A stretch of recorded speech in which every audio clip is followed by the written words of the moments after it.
Hello, good evening, नमस्कार। Start to learn में आपका स्वागत है। बच्चे, हमने ईवीएस का सिलेबस शुरू किया हुआ है और यह ईवीएस का सिलेबस आपकी हर प्रकार के एग्ज़ाम में आपकी हेल्प करेगा और जो भी आपके टेट के एग्ज़ाम्स होंगे उसमें उनमें हमारी यह वीडियो आपकी बहुत हेल्पफुल रहेगी। बच्चे, हमारी वीडियो के द्वारा जो भी कंटेंट आपको समझाया गया है, उम्मीद करती हूँ कि वह आपको समझ आ गया होगा और आपको किसी भी प्रकार का कोई भी डाउट हो तो आप अपना डाउट को हमारे कमेंट सेशन में डाल सकते हैं। हम आपके उस डाउट को क्लियर करने की ज़रूर कोशिश करेंगे। तो चलिए अब स्टार्ट करते हैं हम अपनी वीडियो। देखिए, हमने अपना पिछला टॉपिक छोड़ा था प्रदूषण पर, तो आज हम प्रदूषण से ही स्टार्ट करते हैं। हम इस वीडियो में आपके उस सब्जेक्ट से रिलेटेड, हम उस कंटेंट से रिलेटेड कुछ क्वेश्चन लेकर आए हैं। तो चलिए इनको शुरू करते हैं।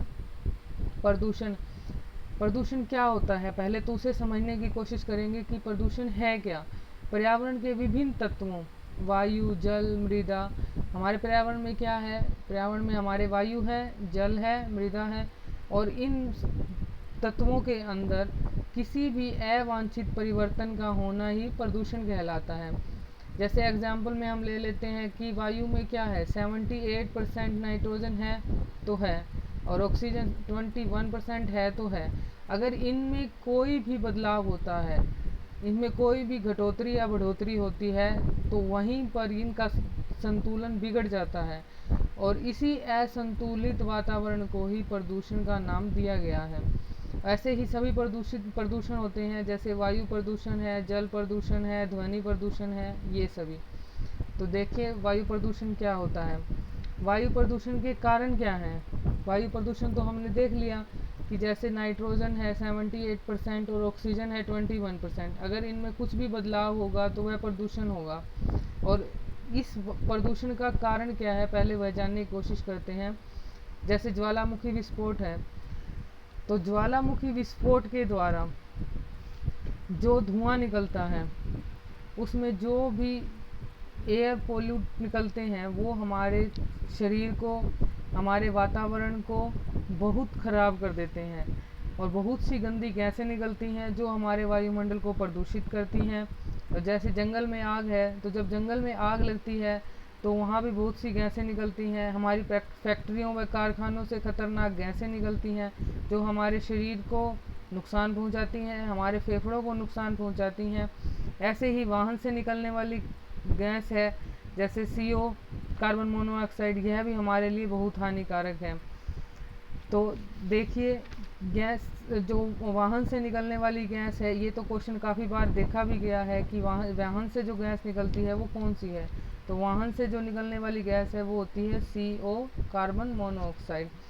गैस के रिसाव से बहुत से प्रदूषण होते हैं। जैसे एक बार क्या, काफ़ी बार क्वेश्चन देखा गया है कि बहुत इंपॉर्टेंट क्वेश्चन है कि भोपाल गैस त्रासदी में कौन सी गैस का रिसाव हुआ था, तो वह थी MIC, मतलब कि मिथाइल आइसोसाइनेट।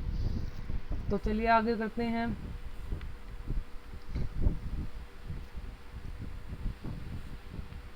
मोटर कार से उत्पन्न प्रदूषण रोग जो मानसिक रोग पैदा करता है, मतलब कि मोटर कार के धुएं से ऐसी कौन सी गैस निकलती है जो हमें मानसिक रोग देती है। वो धुआं निकलता है, उसके अंदर होता है शीशा, जिसे हम सिंबल देते हैं PB का। लेड होता है, वो हमारे मस्तिष्क की मांसपेशियों को नुकसान पहुंचाता है। ऐसे ही आगे चलते हैं। कार्बन मोनोऑक्साइड एक प्रदूषक है, क्यों? क्योंकि यह हीमोग्लोबिन से संयोग करती है, इसीलिए कार्बन मोनोऑक्साइड को एक प्रदूषक माना गया है। वायुमंडलीय प्रदूषण नहीं है। अब ये वायुमंडलीय प्रदूषक नहीं है, यह बहुत ही इम्पोर्टेंट क्वेश्चन है। और देखिए क्या नहीं है, कार्बन डाइऑक्साइड। कार्बन डाइऑक्साइड जो गैस है यह वायुमंडलीय प्रदूषक गैस नहीं है। हरित गृह गैसें हैं जैसे कि ग्रीन हाउस गैस है CFC, CO2, CH4, NO2। अब CH4, देखिए ग्रीन हाउस जो गैसेज होती हैं ये 6 तरीके की गैसेज हैं। यह हमारे शरीर को, हमारे वायुमंडल को काफ़ी नुकसान पहुंचाती हैं। अब आगे क्वेश्चन करते हैं, मेट्रोपॉलिटन नगरों में प्रदूषण का प्रमुख स्रोत क्या है। मेट्रोपॉलिटन नगरों में यहाँ मतलब यहाँ जो बात हो रही है वो हो रही है महासिटी की। और जो महासिटी हैं, बहुत बड़ी मेट्रो वाली जो सिटी हैं, वहाँ पे स्वचालित वाहन है, मतलब कि ऑटो वाले जो ऑटोमेटिक सिस्टम वाले वाहन होते हैं, वहाँ पर बहुत ज़्यादा पोल्यूशन होता है। तो चलिए आगे करते हैं, जैव निम्नीकरण है। जैव निम्नीकरण का मतलब होता है वो पदार्थ जो सूक्ष्म जीवों के द्वारा नष्ट कर दिए जाते हैं, उन्हें क्या कहा जाता है, उन्हें ही जैव निम्नीकरण की संज्ञा दी जाती है। और जैव निम्नीकरण है रबड़। रबड़ जैसे हैं, काफ़ी टाइम पड़ी रहती है तो उसे सूक्ष्म जीवों के द्वारा धीरे धीरे अपघटित कर दिया जाता है। किस वायु प्रदूषक के कारण मनुष्य के तंत्रिका तंत्र संबंधी रोग हो जाते हैं। तंत्रिका तंत्र का मतलब होता है हमारे नर्वस सिस्टम। नर्वस सिस्टम में हमारा शीशा है जो हमारे नर्वस सिस्टम को बहुत ही कमज़ोर कर देता है। अगला क्वेश्चन करते हैं, ताजमहल में अक्षति कौन पहुंचा रहा है। ताजमहल जो है उसको अक्षति कौन सी गैस पहुंचाती है, उसे मथुरा तेल शोधनशाला से निकलने वाले जो एयर पोल्यूटेंट होते हैं। देखिए मथुरा में बहुत सी फैक्ट्रियां हैं और वहाँ उन फैक्ट्रियों से जो भी एयर पोल्यूटेंट निकलते हैं उससे ताजमहल को नुकसान तो पहुंचता ही है, साथ में एक और चीज़ भी है, वो है अम्लीय वर्षा। जो अम्लीय वर्षा होती है यह भी हमारे ताजमहल को बहुत नुकसान पहुंचाती है। अम्लीय वर्षा के अंदर होता है सल्फर डाइऑक्साइड और नाइट्रस ऑक्साइड। इसकी वजह से जो ताजमहल का रंग है वो काफ़ी धीरे धीरे चेंज होता जा रहा है। तो चलिए आगे करते हैं, पृथ्वी के वायुमंडल में उपस्थित ओजोन स्तर। अब पृथ्वी के वायुमंडल में एक बहुत ही अच्छा स्तर है, अच्छी गैस है जिसे कहा जाता है ओजोन लेयर। यह जो ओजोन लेयर है यह हमें सूर्य की पराबैंगनी किरणों से हमें बचाता है। देखिए पराबैंगनी किरणें जो होती हैं, सूरज से निकलने की रोशनी से निकलने वाली जो पराबैंगनी किरणें हैं वह हमारे त्वचा का कैंसर पैदा करती हैं और इससे हमें बचाने वाली है ओजोन लेयर। तो आगे चलते हैं, जल प्रदूषण को मापने हेतु निम्न में से कौन सी जांच की जाती है। देखिए जल प्रदूषण है उसको मापने के लिए कौन सी जांच की जाएगी, कौन सा सिस्टम किया जाएगा जिससे कि जल प्रदूषण के स्तर को मापा जाए, वो होती है biomechanical oxygen demand. Biomechanical oxygen demand के द्वारा ही जल प्रदूषण को मापा जाता है। इसी तरह अगर वायु प्रदूषण का पूछा जाए तो लाइकेन व मोस से पता चलता है कि वायु प्रदूषण कहाँ तक है। अब आगे है डीडीटी क्या होता है। डीडीटी एक अजैव अपघटनीय प्रदूषक है, मतलब कि यह नॉन बायोग्रेडेबल है और इसका फुल नेम होता है, काफ़ी बार क्वेश्चन पेपर में देखा गया है कि इसका फुल नेम पूछा जाता है। फुल नेम है इसका डाइक्लोरो डाइफिनाइल ट्राइक्लोरो इथेन। तो चलिए आगे करते हैं, यदि जल प्रदूषण वर्तमान गति से होता रहा तो क्या होगा। तो क्या होगा अगर जल प्रदूषण जिस तरीके से चल रहा है, जिस गति से चल रहा है, उसी गति से अगर यह चलता रहता है कुछ टाइम तक, कुछ लंबे समय तक, तो क्या होगा, जल पादपों के लिए ऑक्सीजन के अणु अपर्याप्त हो जाएंगे। मतलब कि जो जल के अंदर रहने वाले पेड़ पौधे हैं उनके लिए जो ऑक्सीजन की मात्रा हम उन पौधों को चाहिए वो नहीं मिल सकेगी। एक वाहन प्रदूषक गैस नहीं है, यह है H2 मतलब कि हाइड्रोजन।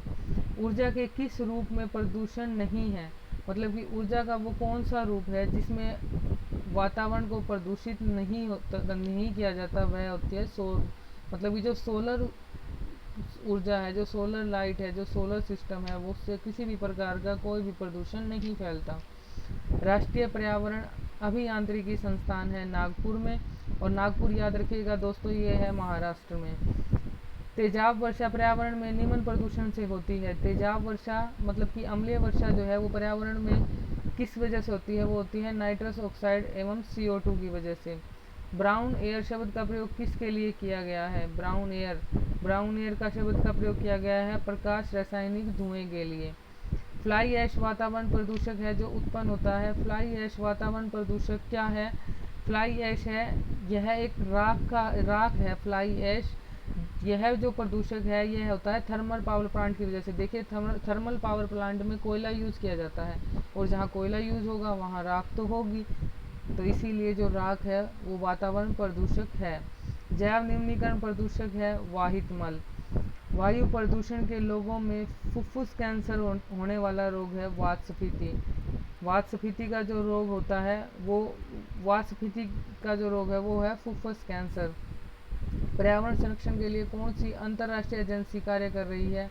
अंतर्राष्ट्रीय एजेंसी मतलब कि इंटरनेशनल लेवल पे जो पर्यावरण संरक्षण के लिए कार्य कर रही है वह है ग्रीन पीस।